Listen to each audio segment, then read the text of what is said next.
There's a crisis here in the Decatur School District. More students are walking out these high school doors and not coming back. In fact, the school dropout rate in Decatur is among the highest in Illinois. And officials say there's no sign of improvement in the near future. It might not look like it from the jammed hallways at MacArthur High School, but fewer students are staying in school and picking up diplomas in Decatur. 1/3 of the class of 2000 dropped out. For 2001, the dropout rate is estimated at 40%. That's nearly 6 times the average dropout rate for all Illinois schools. For African American boys, the Decatur dropout rate soars to 55%, all much higher than any other district in central Illinois. Decatur's superintendent calls it a critical situation.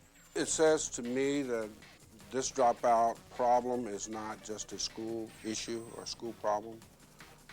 It says to me that we need help from all avenues in this community to reduce that dropout rate and to help keep our kids in school. The dropout challenge is the same at Eisenhower, Decatur's other high school. The finger of blame has been pointed at teachers, at school administrators, at the Decatur economy and factory closings like Bridgestone Firestone, at parents for not encouraging education, and the business community. In March, Decatur came together for a town meeting about the dropout situation. More than 150 people filled MacArthur's auditorium to speak out and suggest solutions, Ron Ross among them. His family is new to Decatur. He sees it as a problem for the entire community to solve. Everybody needs to get involved with this. This is a Decatur problem, not just educators' problem. This is a very big problem because if it continues, crime rate is going to go up, hopelessness is going to go up, all of the negative things that you say you don't like to see is going to be right there next door to you. And what are you going to do about it? It's time, and we have the time to do something about it.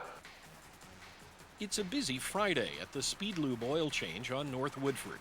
19-year-old Sean Fields is among the workers.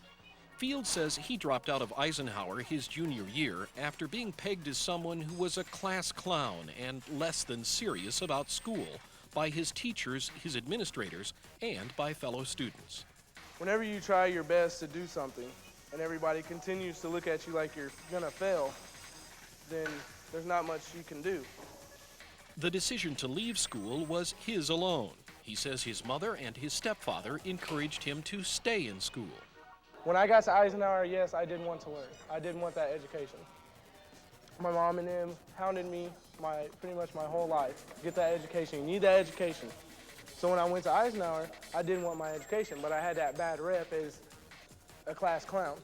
Fields now has the equivalent of a high school diploma, a general educational development certificate, but he still has some misgivings. I'm gonna be honest, I do regret dropping out. Okay, I don't want people to look at it like it's okay to drop out, because it's not. I wish I could have honestly stayed in school and, did what I had to do.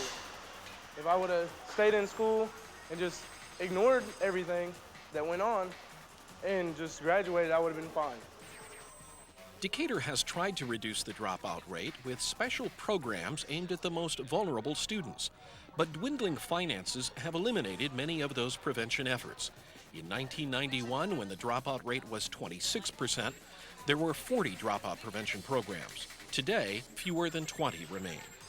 The reasons for dropping out are detailed in this report. WILL and the Decatur Herald and Review commissioned a survey of Decatur dropouts. The survey showed the 3 top reasons cited for leaving school: pregnancy and marriage, didn't like school, and work. Dropouts under 35 years old most frequently blamed school and teachers.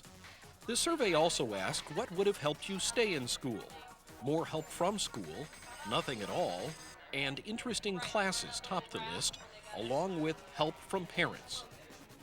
Enthusiasm to correct the dropout problem here is strong, but school leaders are not forecasting an immediate decline in the dropout rate. They say it will take time for new ideas to take hold. But then I think we'll see a swift decline in or spiral down of those statistics because our efforts will become institutionalized in this community, and as a result of that, we will begin to see positive returns on the work that's put into this Dropout Task Force initiative.